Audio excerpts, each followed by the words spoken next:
राधे राधे प्रिय मित्रों, आप सभी का फिर से स्वागत है हमारे चैनल पर। मित्रों, कर्म का फल हर मनुष्य को भोगना पड़ता है। रोहित नामक एक अनाथ बच्चा था। उसके माता पिता बचपन में ही चल बसे थे। उसके ननिहाल और पिता की तरफ से भी कोई नहीं था। उसके न तो कोई आगे था न कोई पीछे। अनाथालय में रहा और पढ़ा।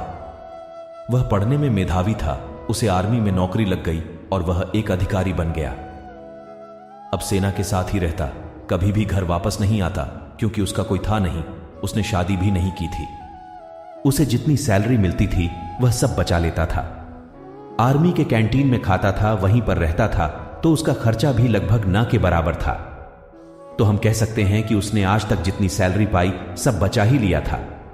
उसी कैंटीन में सूरजमल नामक एक सेठ आता था, जो कैंटीन के सामान का छोटा सप्लायर था।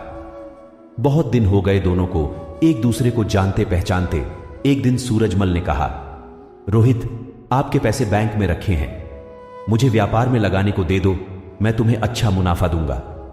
रोहित ने मना कर दिया। रोहित ने कहा, मुझे इतनी ज्यादा पैसे की लालच नहीं है। जो सरकार ने दिया है वह मेरे खाते में पड़ा है। कभी जिंदगी में जरूरत पड़ी तो इस्तेमाल करेंगे, नहीं तो कोई बात नहीं। सेठ ने कहा, यह भी क्या बात हुई? अगर तुम हमें अपना दोस्त मानते हो तो तुम मेरी सहायता ही कर दो। मैं तुम्हें यह पैसा वापस लौटा दूंगा। कम से कम मेरा काम हो जाएगा। अभी इस पैसे की तुम्हें जरूरत भी नहीं है। बात तो सही कह रहे हो, पर आप पैसा वापस करोगे इसकी क्या गारंटी है? सेठ ने कहा। कसम खाकर कहता हूं, धोखा नहीं दूंगा।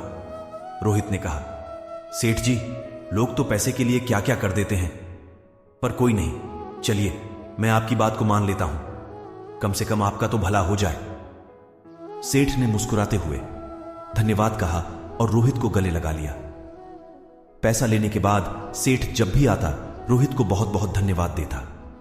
सेठ का बिजनेस रोहित के पैसों से बढ़ रहा था। आमदनी दिन दुगनी रात चौगुनी हो रही थी। आमदनी बढ़ने के साथ अब सेठ की नीयत में बेईमानी आ चुकी थी। वह अब पैसा न लौटाना पड़े उसका बहाना ढूंढता रहता। इसी बीच बॉर्डर पर पड़ोसी देश के साथ युद्ध शुरू हो गया और रोहित को भी जाना पड़ा। जहां युद्ध हो रहा था वो इलाका काफी दुर्गम था। वहां पहुंचने का एकमात्र रास्ता घोड़े से पहुंचने का था। रोहित एक कुशल घुड़सवार था। उसे जो घोड़ी मिली वो बिगड़ैल थी। रोहित के पीठ पर बैठते ही सरपट दौड़ने लगी। रोहित उसे काबू में करने की जितनी कोशिश करता वो अपनी गति और तेज करती जाती। रोहित ने लगाम पूरी ताकत से खींचा। घोड़ी का मुंह कट चुका था, पर पता नहीं आज ये बिगड़ैल घोड़ी कुछ भी सुनने को राजी नहीं थी। घोड़ी दौड़ते दौड़ते दुश्मन के खेमे के सामने जाकर खड़ी हो गई। रोहित दुश्मन की गोलियों का शिकार हो गया। सेठ बराबर आर्मी कैंप में जाता था। उसे वहां पता चला कि रोहित युद्ध में वीरगति को प्राप्त हुआ।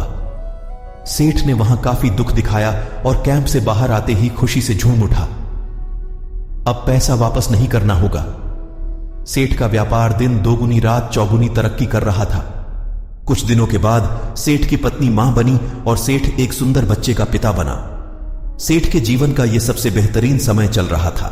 समय बीतते देर नहीं लगती। सेठ का बेटा अमर, जो अब बड़ा हो गया था और अब सेठ के साथ मिलकर व्यापार करता था। अमर विवाह योग्य हो चुका था। अच्छे घर की सुंदर सुशील कन्या देखकर अमर की शादी हो गई।